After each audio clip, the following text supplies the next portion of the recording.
Okey, kita panggil persidangan media hari ini. Kita nak buat sesuatu pengumuman yang agak pendek, ya. Seperti yang tuan-tuan dan puan-puan telah pun dengar semalam daripada hujahan-hujahan yang dikemukakan oleh pihak plaintiff, iaitu pihak lawan kita, ya.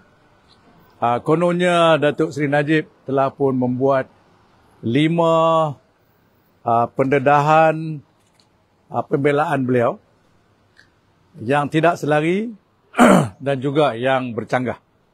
Okey? Jadi tidak boleh dipercayai mengikut mereka lah. Jadi kita telah pun menurunkan semua-semuanya itu yang dikatakan bercanggah, dan kita dapati bahawa yang dikatakan bercanggah itu sebenarnya tidak bercanggah. Seperti yang tuan-tuan dan puan-puan sedia maklum bahawa Datuk Seri Najib pada permulaannya dia mengatakan dia tidak terima dana-dana tersebut sebab apa yang dia maksud ialah dana-dana daripada SRC. Sehingga hari ini dia tak mengaku bahawa yang dia dengan cara ada pengetahuan menerima dana-dana tersebut daripada SRC. Itu satu. Kemudian bila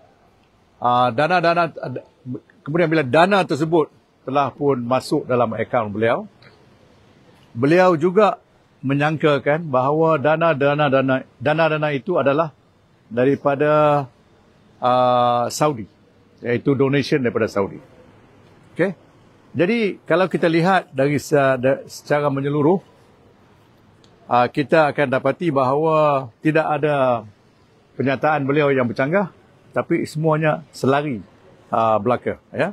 Kalau kita tengok bila dia buat pernyataan tersebut dan ambil masa-masa yang tertentu, sebab perkara ini berlaku daripada 2010 hingga 2015, ya. Jadi kalau kita tengok masa yang disebutkan itu, kita boleh dapat fahami bahawa tidak ada langsung yang bercanggah. Alright. Now, they alleged yesterday that Datuk Seri Najib made 5 different versions that are inconsistent, and they say therefore his defense cannot be believed. Now, we have replied today, some of it have been replied by Farhan. He denied that he received the money because he did not know that the money was from SRC. Until today, that is his defense. Okay? Now, secondly, he also said that when he received money in his account, he has always thought that this money has been the donation from the Saudi, King Abdullah, and it was for CSR purposes. That he has maintained until today, consistent with what you know, that the amount of money that he returned, which was a lot, which is about 3/4 or more than what he received, he returned, because he was under the impression it was to be returned to the Saudi, because that was the money that he received as donation. Jadi, it could not be inconsistent. Now, thirdly, of course, he did not manage the account. That is because, being Prime Minister and Minister of Finance, he could not have been managing the detail of his account. So, if you look at it from those angles, with those explanations which Farhan has submitted, there are no 5 different versions. There are 5 statements that he made, maybe even more, but all these are consistent with the entire defense that he has put up.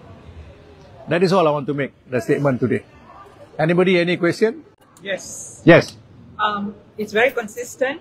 This is like deja vu. Yeah. All the trials that he has gone through, all about the Saudi donation, that shows that, you know, how much he believed in it. Correct. But is there any cases in the world where there are so many cases due to one person and, you know, consistent with the same explanation, and yet he is still being charged? Yeah. Okay. It's very rare. In fact, I have not heard of any. Your question is important because first, throughout all the many trials, his defense has been the same, consistent.